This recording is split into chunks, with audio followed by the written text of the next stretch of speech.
모두 아시는 것처럼 어제가 133주년 노동절이었습니다. 그런데 안타깝게도 어제 건설 노동자 한 분께서 정권의 노조 탄압에 항의하시면서 분신하셨습니다.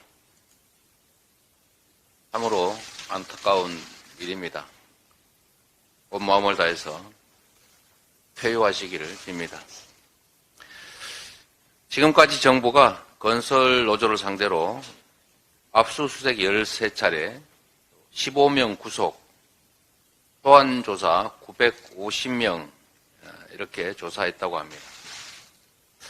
대통령 가족이 연루된 주가 조작이나 또는 대통령에 가까운 사람이 개입된 50억 클럽에 대해서는 눈 가리고 아웅식의 수사만 하는 정권이 힘없는 노동자들을 탄압하는 데는 수단 방법을 가리지 않고 있습니다. 윤석열 정권의 무도한 행태에 참으로 분노를 금할 수 없습니다. 대한민국의 노동 현실이 전태일 열사가 분신한 53년 전으로 퇴행한 것 같습니다.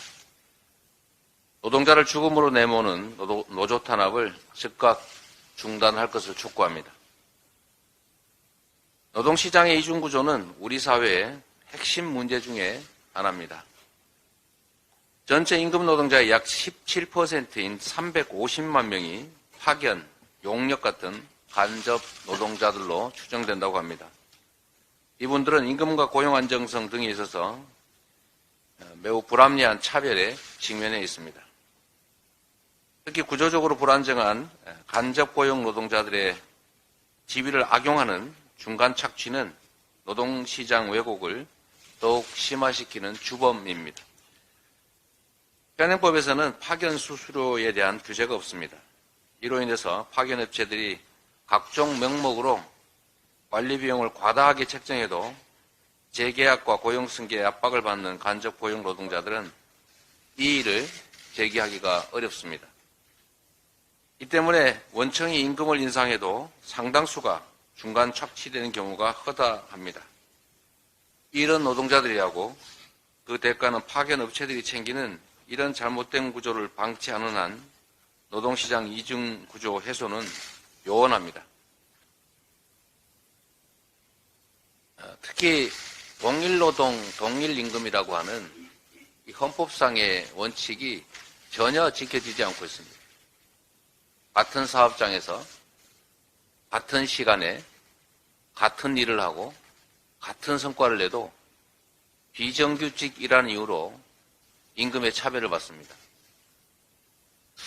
사실 고용 안정성이라고 하는 것도 노동조건 중에 매우 중요한 부분을 차지하는데 고용 안정성이 없다는 이유로 더 낮은 임금을 지급하는 것은 이중차별입니다.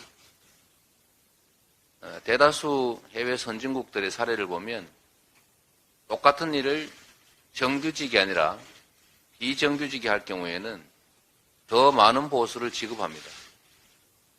그게 실질적으로 형평성에 맞고 더 합리적이기 때문입니다. 사용자 입장에서도 고용 유연성이라고 하는 건 또 다른 이익이기 때문에 노동자들의 고용 불안정성을 활용해서 노동 유연성을 이용해서 더 많은 이익을 취하기 때문에 더 많은 대가를 지급하는 게 너무나 당연합니다. 그런데 이런 것들이 전혀 지키지 않을 뿐만 아니라 비정규직이라고 하는 고용 안정성이 없다는 이유로 더 불리한 처우를 하는 것은 결코 온당치가 않다. 합리적이지도 않고 공정하지도 않다는 말씀을 다시 한번 드립니다. 우리 민주당은 올해 상반기 중에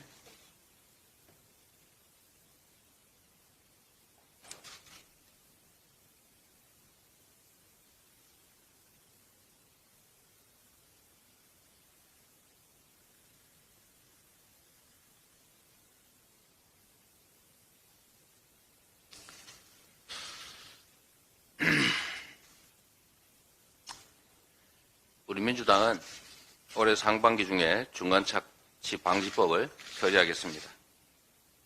근로계약서의 파견 수수료 명시, 간접고용 노동자 고용 안정성 강화 등의 제도적 장치를 관련법에 명시하겠습니다. 정부 역시 시대착오적인 노동계약을 중단해야 합니다. 또 69시간 노동, 파견업종과 파견기간 확대 구상 같은 노동자들을 갈아 넣어서 기업의 배를 불리겠다는 시대착오적 발상을 중단하기를 바랍니다. 민주당은 정권의 노동투쟁을 반드시 저지하겠습니다. 모든 땀이 공정하게 대접받는 노동존중사회를 실현하겠다는 약속을 드립니다.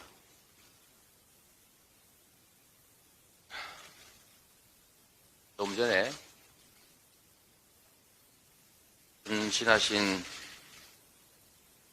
노동자께서 운명하셨다고 합니다.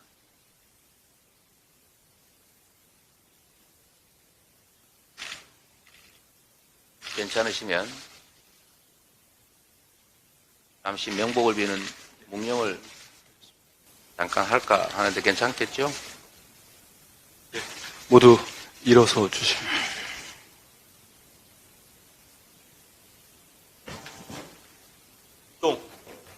묵념.